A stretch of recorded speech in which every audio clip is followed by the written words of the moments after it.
Boa noite, está no ar o programa Grisa TV, um olhar pangrisiano. Hoje nós concluiremos a nossa série especial sobre educação e analisaremos este processo sobre o ponto de vista do adolescente. Boa noite, doutor Pedro. Boa noite. Agora então boa noite aos adolescentes também. Vou conversar com vocês de forma especial agora, mas deixo o Douglas para dar início ao nosso processo. Ok, doutor Pedro, uma das principais reclamações dos adolescentes para os seus pais é a falta de privacidade dentro de casa, no seu quarto, por exemplo. O que o senhor tem a dizer sobre esse assunto? Eu tenho duas óticas. Primeiro, que o quarto de adolescente na casa da mamãe e do papai não tem que virar zona. Eu falo a palavra certa, zona de meretrício. Porque hoje está se permitindo muito cedo e com o aval dos pais o relacionamento sexual dentro de casa. Eu digo, pode sim, precisa haver a privacidade, deve ter. Eu digo que cada pessoa tem que ter seu espaço. Como eu já dei na parte da adolescência, eu falei da gaveta que meu filho tinha no meu escritório. E também o quarto do adolescente, ele é responsável, só ele entra e quem ele convidar a entrar, mas ele cuida da limpeza, ele cuida da organização, ele cuida das suas roupas, ele cuida de tudo. Ele que é o responsável do seu espaço. Porque assim ele aprende também a valorizar as coisas que tem, ele aprende a ser comandante da sua vida, ele aprende a ser adulto.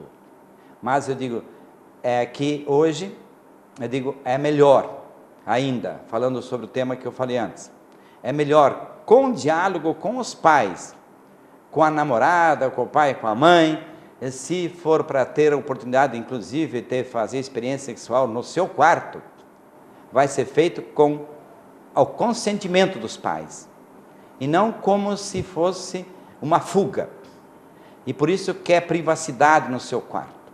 Digo, sim, tem que respeitar essa privacidade para que ele aprenda a comandar seu espaço. Então, senta com os dois, porque tem inclusive, veja, eu estava vendo ontem um programa na televisão que fala que os meninos estão ficando adolescentes, ou a puberdade chega mais cedo. Das meninas a gente já sabia. No nosso instituto mesmo nós já percebemos que quando a menina menstrua mais cedo do que o habitual, que a data certa da menina menstruar é entre 12 para 13 anos. Quando a menstrua antes, quanto mais cedo, mais a menina tem programações no seu subconsciente de sentir-se sozinha, abandonada. Então tem que dialogar muito sobre isso, porque o subconsciente encontra a melhor forma da menina não se sentir mais sozinha, que é ter um filho. E por isso também, muitos filhos prematuros, eu diria assim, não que nascem antes de terminar a gestação, mas que são concebidos com uma mulher não amadurecida, uma mulher não preparada para a vida, que é o adolescente. Então, tudo isso tem que ser ensinado para os filhos. Hoje, essa questão inclusive das doenças venéreas e companhia, no nosso tempo era só doença venérea, agora tem AIDS e companhia, agora tem vírus, não é só bichinho, como dizia. Então, tudo isso tem que ficar claro, orientar como usar a camisinha direito, se uma vez a menina usa, outra vez o menino usa, até isso é importante, desde que se perceba que permitir aos filhos terem relacionamento sexual na pré-adolescência ou na adolescência, é feito de forma organizada, de forma responsável, que estão se preparando para construir um casamento bonito, seja com esse parceiro de agora, seja com outro depois. Mas tudo isso tem que ser avaliado, estudado, inclusive não só debatido, estudado. Vamos ler o que diz esse livro, vamos ler aquilo que o Grisa diz lá nos livros dele, hoje tem muitos livros sobre isso e muito bons. Temos, por exemplo, que é a hora de até depende de se estudar isso, Homens de Marte e Mulher de Vênus, e assim por diante. Ok, doutor Pedro, quanto à questão da privacidade, né, eu acho que o ideal funciona mais ou menos assim, o diálogo aberto entre os pais, né, e o filho chegar para o pai, eu não vou trancar a porta do quarto, mas bate antes de entrar. Perfeito. Até já resolve Ótimo. Esse problema. Gostei e assim, da dica. Todos os problemas vão sendo resolvidos através desse diálogo, né? Perfeito.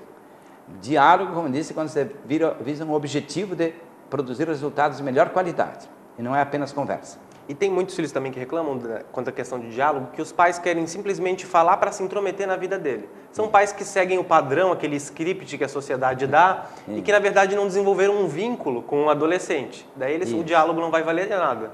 Eu digo porque, na verdade, veja, houve um tempo em que realmente havia necessidade dos pais ter mais autoridade de casa. Imagina lá, meu pai, eram 14 irmãos. Então, dentro de casa, os pais tinham que ter o papel de madre superiora, ou de comandante do exército, né? Do sargento que comanda os soldados. Então, era uma outra realidade que tinha que ter, inclusive, mais firmeza.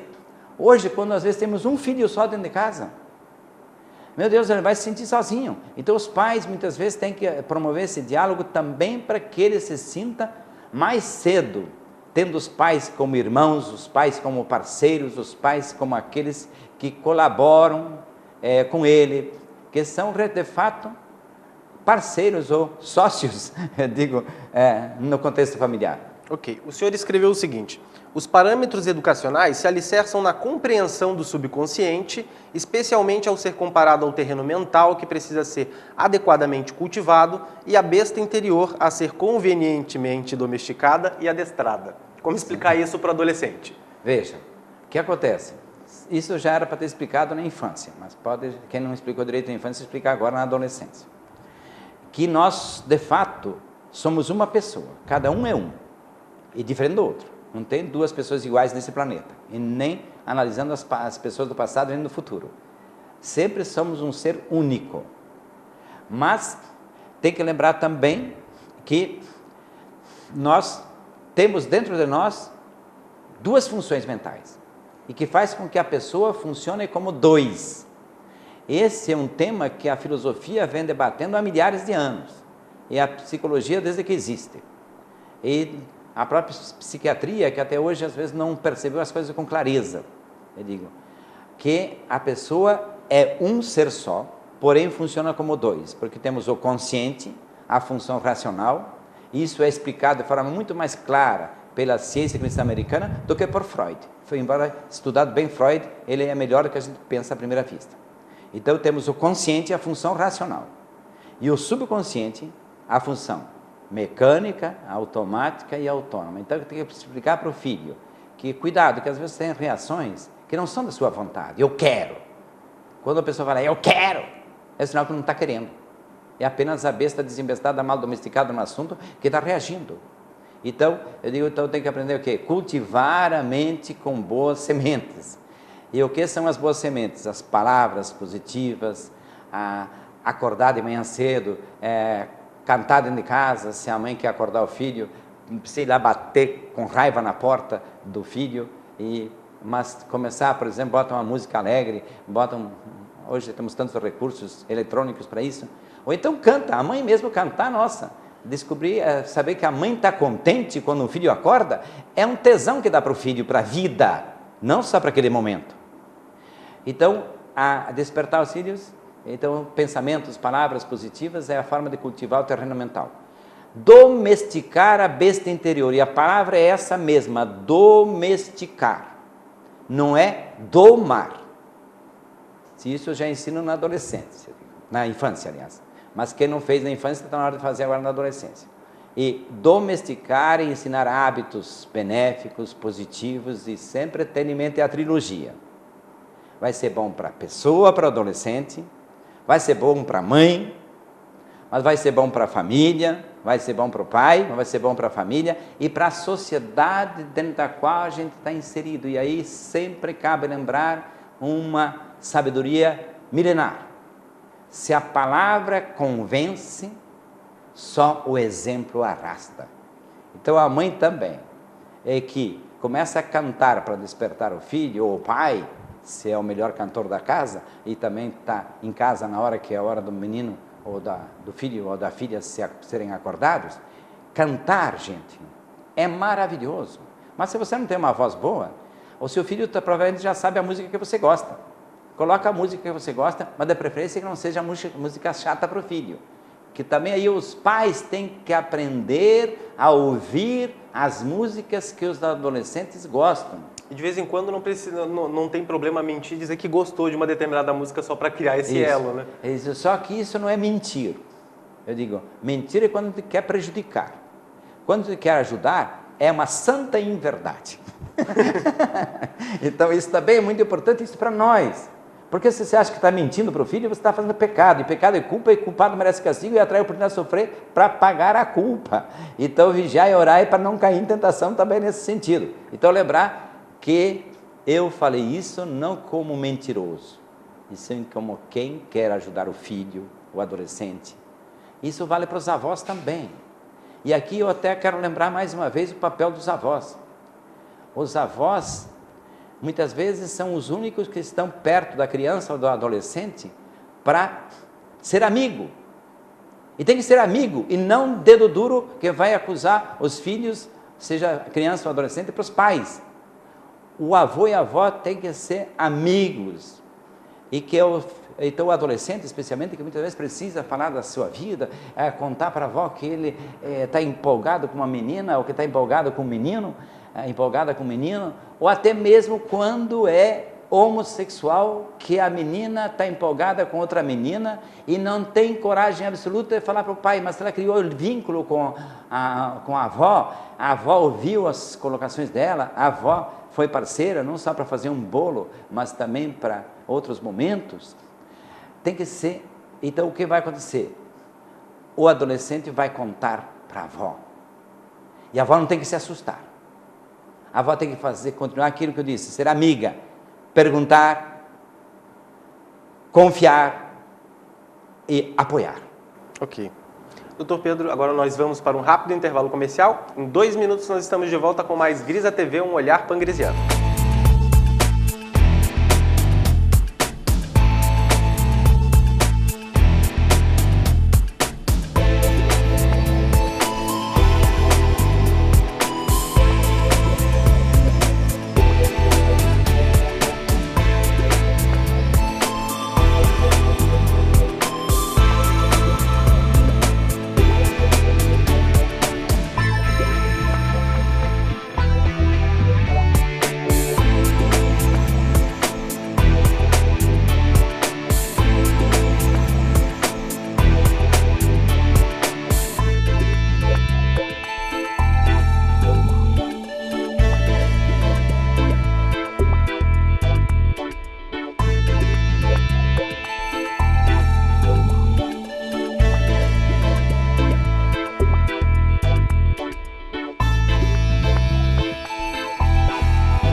E estamos de volta com o programa Grisa TV, um olhar pangresiano.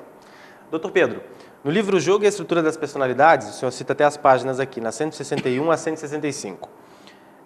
O senhor explicita de forma significativa que os pais e educadores precisam ensinar às crianças desde muito cedo a disciplina, o valor da ordem e da organização, o que é impossível de ser obtido sem estabelecer limites. Então, os adolescentes que a gente não observa isso foi porque o pai falhou nesse momento na infância. Tem como corrigir isso na adolescência? Tem. E eu daria um alerta para aqueles que ainda têm os filhos que ainda não passaram para a crise maior. Seja do sexo desvairado, seja das drogas, que tudo que é demais é droga. Até pão demais é droga. Então, já dizia Aristóteles há mais de 2000 anos, os extremos são maus, todo exagero é mau. Então, o que acontece? Eu digo, Nós temos hoje muitos adolescentes metidos na droga. Por quê? Porque não aprenderam disciplina, organização, não descobriram como é bom fazer o bem, como é legal e como é chique colaborar com a mãe e com o pai e também contribuir para a professora em sala de aula. Veja, o adolescente se emociona facilmente. Isso desencadeia o poder da mente de forma intensa, e muito intensa. Eu dei um outro exemplo no programa anterior falando da infância e vale mais para a adolescência. Imagine lá que você, ao chegar na sala de aula, a sua professora vai estar bem legal, o seu professor vai estar chique nesse dia, até bonito, porque não está trajado de qualquer jeito como quem vai tratar os porcos no chiqueiro, e sim como vai bem trajado para preparar os cidadãos do futuro. O professor tem que ter essa noção. Mas você, como adolescente, pode imaginar isso acontecendo com o seu professor, e que o seu professor passou um final de semana legal, ou que o professor vai ter um próximo final de semana bem bacana, ou que ontem ele passou bem. Então, tudo isso, quanto mais você puder imaginar sobre a vida do professor, e por isso também não custa na hora do recreio, quando dá a oportunidade, perguntar sobre a vida do professor, porque os professores também vivem seus momentos de tensão. E se um aluno se interessa por ele, saber dele, quantos alunos no meu tempo que eu era professor, porque eu fui sempre super amigo dos meus alunos. Digo, isso é uma modéstia que bastava, mas sempre fui. Então o que acontecia? Muitos adolescentes vinham me perguntar alguma coisa para mim, mas depois que eu respondia a minha pergunta, eles faziam a pergunta deles, ou eles faziam a colocação que eles precisavam fazer, para buscar uma ajuda, um consolo. Então, eu lembro que muitas vezes eu era enfático, dando algumas orientações, mas eles aceitavam, porque eles conheciam o professor Pedro como professor de psicologia, como professor de português, de literatura, então eles sabiam que eu era amigo, que sempre buscava fazer o melhor para eles agora, para a família deles nesse momento e para a sociedade no futuro. Tanto que eu tenho vários alunos meus que foram alunos da contabilidade noturna, lá no Colégio Imaculada Conceição, em Videira, que depois foram prefeitos, já que estão na época da eleição. Por exemplo, Clóvis Dalvesco foi prefeito de Videira, outro que foi prefeito de Videira, Tadeu Comerlato, e outros tantos. Eu digo, por quê? Porque eu mostrava para eles que eles tinham que se preparar para ser ótimos cidadãos. Ok, doutor Pedro, o senhor falou sobre a insegurança, que surge muito na adolescência. Sim. E a gente sabe que a insegurança é uma das principais causas da depressão. Os adolescentes se deprimem muito, porque os pais não costumam levar muito a sério isso, né? Acha que, não, ele é quieto, ele é assim mesmo. Veja, são 3 os adolescentes a serem observados que têm depressão.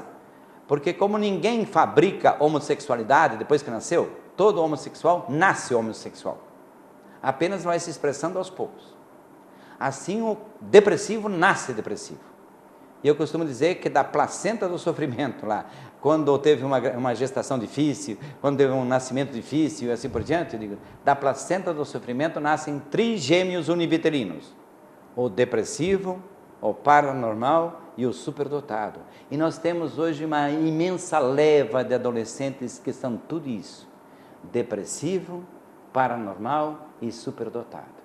Isso nós estudamos na Brasília, estudando a paranormalidade, e fomos perceber as extensões da paranormalidade. Então, o que acontece? A insegurança é a mãe de todos os males emocionais, podemos dizer assim. Porque apenas se dá outros nomes à insegurança. O que é insegurança? A ameaça de morte diante do perigo. Só isso. Não importa se é direta, indireta, se a ameaça é próxima ou distante, mas insegurança só existe diante de um perigo. E perigo só existe quando de fato representa a ameaça de morte. E isso foi que nos permitiu entender muitos casos de casas mal assombradas, etc., em que havia dentro uma pessoa que se sentia ameaçada. Então, realmente aqui, Douglas, também com relação a essa insegurança, ela é normal na vida do adolescente. E se um adolescente só tira nota 10 e acha ruim quando ganha 9,5, esse é um depressivo que temos que ter muito cuidado. porque ele tem pavor de ser rejeitado. Porque se ele tira nota 9,5 e não 10, como está habituado, eu digo, o filho de nota 10 é um depressivo profundo. Ele não aceita ser rejeitado diante dele mesmo. Então ele tem supermania da perfeição. Todo exagero é mau. Então, o adolescente hoje estamos, eu diria assim que hoje, 80% no mínimo dos adolescentes que estão aí, são depressivos em potencial ou depressivos que podem se manifestar ou já se manifestaram. Então, quando um filho vem se queixar que está inseguro ou que está com muita dor de cabeça ou qualquer sintoma, pais não têm que ser juízes. Já falei, chega de ser professor, fiscal e polícia, e muito menos juiz que condena. Tem que ser juiz que compreende. Eu digo, quando é preciso ajudar a avaliar. Mas avaliar não é condenar. Então, é preciso sim prestar atenção, porque aí é a janela com a qual ele tem chance de olhar para fora e ver o sol da manhã e não ficar se sentindo preso dentro do seu mundo escuro, do seu quarto mental, da sua interioridade depressiva. Ok, doutor Pedro, tornou-se cada vez mais comum hoje em dia os pais, os professores, a escola, surgiu algum problema com o adolescente, eles mandam o adolescente para o psicólogo. Hoje em dia eles nem levam mais, eles mandam o adolescente para o psicólogo. Certo. Você acredita nesse tipo de terapia em que os pais não têm participação?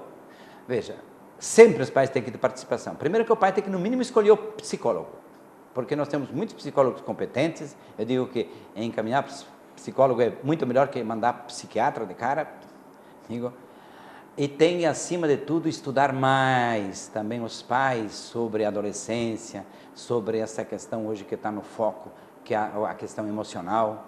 Eu digo, porque o adolescente, ele funciona à base das emoções, porque ele é extremamente inseguro, porque ele não é mais criança, e quando banca a criança ainda reclama, ridiculariza. Nunca ridicularize um adolescente que tem atitudes infantis. Ele de repente está dizendo quanto ele confia em você, por isso ele se comporta como criança. Ou muitas vezes está pedindo ajuda.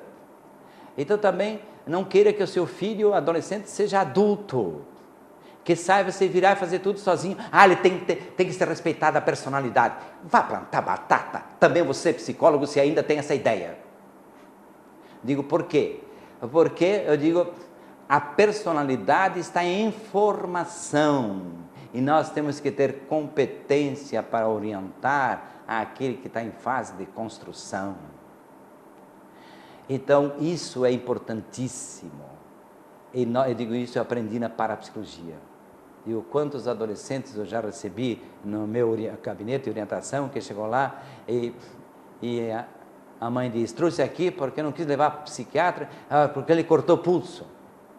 A primeira coisa que eu faço, eu digo, parabéns para você. Porque você é meu parceiro, porque eu também já fui adolescente e tive 3 tentativas de suicídio.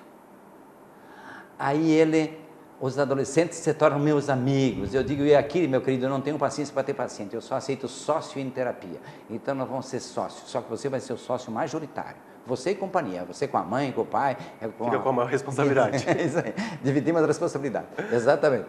E isso, então, gente, eu vejo quanto sucesso, mais do que eu tinha planejado. Eu fiz com adolescente e com criança também. Hoje tenho essa famosa limitação visual, que às vezes me impede de ver, mas eu já estou desenvolvendo outras habilidades para perceber quando o adolescente está contente, quando o adolescente acompanha a minha explicação, e muitas vezes as mães chegam querendo despachar em cima de mim todos os problemas do filho. Eu digo, calma, mulher, você fica quieta, você está aí para ser assessora e não comandar o processo. Eu estou falando com o seu filho.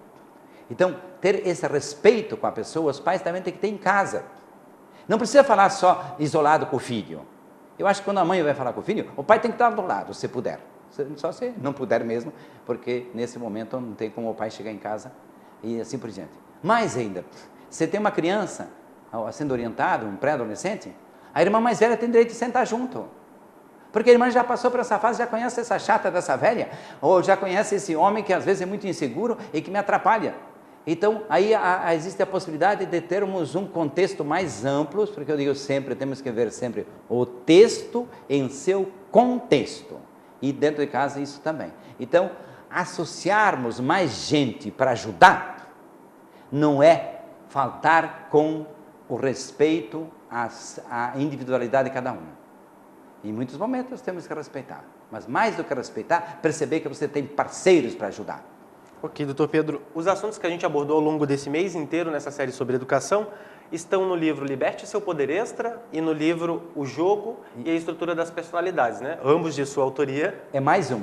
O paranormalidade, um potencial mental, porque o adolescente sempre tem grandes manifestações de paranormalidade. Eu digo, então, lá nesse livro tem todas as orientações também dos vários tipos, e os adolescentes gostam muito de estudar isso. Exatamente, o senhor falou nesse... E tem um livro também que ensina tudo isso numa tacada só. O Poder da Fé e a Paranormalidade. Ok, então. Suas considerações finais sobre o assunto? Bem, eu queria dizer isso, gente. Lembrar sempre que não temos que buscar outra coisa, a não ser perceber como a vida funciona e buscarmos equilíbrio. Embora às vezes aqui eu fico meio enfático, digo que alguns podem me achar bravo, eu não fico mais bravo, no máximo eu fico indignado. Mas realmente, hoje, eu diria tempo atrás que não tinha paz interior. Aliás, tinha paz interior, mas não tinha alegria interior. Hoje eu já tenho alegria interior também, porque os adolescentes me ensinaram muito, as crianças me ajudaram muito, os pais que vieram buscar ajuda para os filhos me ensinaram muito. Então, gente, sempre temos muito a aprender a qualquer momento da vida. Muito obrigado, doutor Pedro. E você de casa pode aprender ainda mais sobre parapsicologia em nosso portal na internet. Acesse www.sistemagrisa.com.br. O programa de hoje reprisa neste sábado e na próxima segunda-feira, às 20 horas. E quinta-feira que vem, às 21h, nós nos encontramos aqui na TV Floripa para mais um Grisa TV, um olhar pangrisiano. Boa noite.